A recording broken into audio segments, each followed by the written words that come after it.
I am Himanshi and I am doing my masters degree. आज हम आपको पढ़ाएंगे the topic is investigate the role of cytogenetics. Investigate the role of cytogenetics information in species classification and evolutionary studies. हम क्या पढ़ेंगे? Investigate करना किसको? The role of cytogenetics, कि साइटोजेनेटिक्स का रोल क्या है किसमें? स्पीसीज क्लासिफिकेशन में एंड इवोल्यूशनरी स्टडीज में। हम इन्वेस्टिगेट करेंगे कि जो हमारा साइटोजेनेटिक्स होता है, साइटोजेनेटिक्स का रोल क्या है, साइटोजेनेटिक इंफॉर्मेशन का रोल क्या है स्पीसीज क्लासिफिकेशन में एंड इवोल्यूशनरी स्टडीज में। तो ये हम पढ़ेंगे। तो सबसे पहले हमें पता होना चाहिए what is cytogenetics, then we will move कि साइटोजेनेटिक इंफॉर्मेशन क्या होती है, देन वी विल मूव कि उसका species classification and evolutionary studies में क्या रोल है उसका।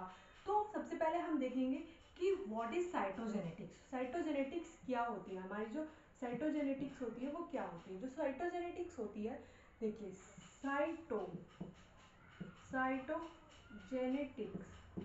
साइटोजेनेटिक्स मतलब कि सेल, इससे हम समझते हैं कि सेल। जेनेटिक्स मतलब कि जीनोम या फिर क्रोमोसोम्स, ठीक है। तो सेल के अंदर जो जीनोम वाला पोर्शन होता है ना, जो क्रोमोसोम्स का होता है, इसमें क्या होता है, जो क्रोमोसोम्स होते हैं हमारे, क्रोमोसोम्स का हम बिहेवियर के बारे में, उसके स्ट्रक्चर के बारे में, कि उसका स्ट्रक्चर कैसा है, उसका बिहेवियर कैसा है, उसका नंबर क्या है, उसका साइज क्या है, इस सब के बारे में जब हम स्टडी करते हैं, उस ब्रांच को, साइंस की वह ब्रांच जिसमें अंदर हम क्रोमोसोम्स के बिहेवियर, स्ट्रक्चर और उसके मतलब कि नंबर की बात करते हैं ड्यूरिंग सेल डिवीजन, तो उस ब्रांच को हम कहते हैं साइटोजेनेटिक्स। और जो साइटोजेनेटिक्स इंफॉर्मेशन है उसका स्पीसीज क्लासिफिकेशन, कि वो स्पीसीज क्लासिफिकेशन में किस तरीके से करता है, व्हाट वी डू, मतलब कि what is this species classification and evolutionary studies do. So species classification हम किस तरीके से करते हैं? देखिए, आपने देखा होगा कि टू ऑर्गेनिज्म सिमिलर दिखते हैं, they will have similar traits, but in similar traits, so how we can identify them, then they are different. Suppose these one mango and these another mango, मतलब कि चलिए इसको छोड़िए, अदर एग्जाम्पल ले सकते हैं कि जो सेम दिखते हैं बट एक्चुअल में वो सेम नहीं होते, बट वो मॉर्फोलॉजिकली सेम दिख रहे हैं, तो how we can identify them. So इसके अंदर हमारा जो की रोल होता है वो होता है साइटोजेनेटिक्स का। उसके जो क्रोमोसोम्स है, उन दोनों के जो क्रोमोसोम्स है, उसको हम कंपैरिजन करते हैं कैरियोटाइप के थ्रू हम उसका कंपैरिजन करते हैं। फिर जो हमारा क्रोमेटिड्स में जो उसका सीक्वेंस होता है वो डिफरेंट मिलता है, क्रोमेटिड्स में जो डीएनए होता है उसका सीक्वेंस डिफरेंट होता है, तो उससे हमें पता चल जाता है कि ये दो ऑर्गेनिज्म डिफरेंट है, ना कि सेम है। फिर हम देखते हैं इवोल्यूशनरी स्टडीज। तो इवोल्यूशनरी स्टडीज में क्या होता है,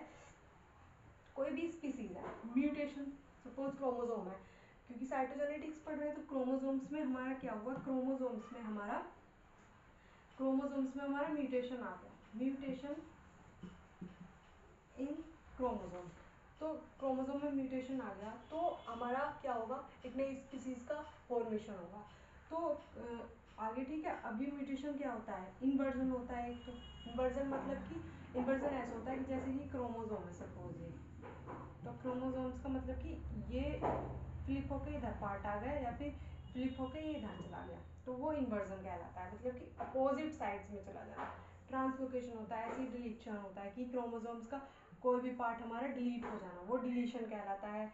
इस पे डिलीशन हो जाना या फिर डुप्लीकेशन हो जाना। डुप्लीकेशन मतलब कि क्रोमोसोम्स का कोई भी पार्ट दोबारा से बन जाना, डबल क्रोमोसोम्स का कोई भी पार्ट डबल बन जाना, तो वो डुप्लीकेशन कहलाता है। अब देखिए, क्योंकि क्रोमोसोम्स में चेंज हो रहे हैं, डीएनए के सीक्वेंस में चेंज होंगे, तो उससे क्या होगा, एक नई स्पीसीज का फॉर्मेशन होगा बिकॉज ऑफ देयर चेंजेस। तो नई स्पीसीज का फॉर्मेशन होगा। इसी को हम क्या कहेंगे, इस प्रोसेस को हम स्पेशिएशन कहते हैं। जब इवोल्व होकर कोई न्यू स्पीसीज का फॉर्मेशन होता है, that process is called as speciation. Alright, okay. यही हम इवोल्यूशनरी स्टडीज में देखते हैं कि स्पेशिएशन हो जाना, किसी भी स्पीसीज के क्रोमोसोम्स में चेंज आना, लाइक किसके थ्रू, म्यूटेशन के थ्रू। म्यूटेशन में भी इन्वर्जन, ट्रांसलोकेशन, डिलीशन का हो जाना। तो ठीक है, ये अभी हमने देखा कि किस चीज़ से डील करता है, तो यह क्रोमोसोम्स के स्ट्रक्चर बिहेवियर से डील करता है। इसमें हम क्लासिफिकेशंस देखते हैं कि स्पीसीज क्लासिफिकेशन में क्या रोल है इसका। स्पीसीज क्लासिफिकेशन में हम टू मॉर्फोलॉजी ट्रीट्स के बारे में पता लगा सकते हैं कि ये डिफरेंट है on the study of their chromosome and evolution में क्या म्यूटेशन होता है क्रोमोसोम्स में, उसी के बिहाफ पे हम पता लगा सकते हैं कि स्पेशिएशन कैसे हो, इन्वर्जन, ट्रांसलोकेशन और डिलीशन के through. All this our topic investigate किया हमने cytogenetics, information, species classification and evolutionary study. So thank you for watching.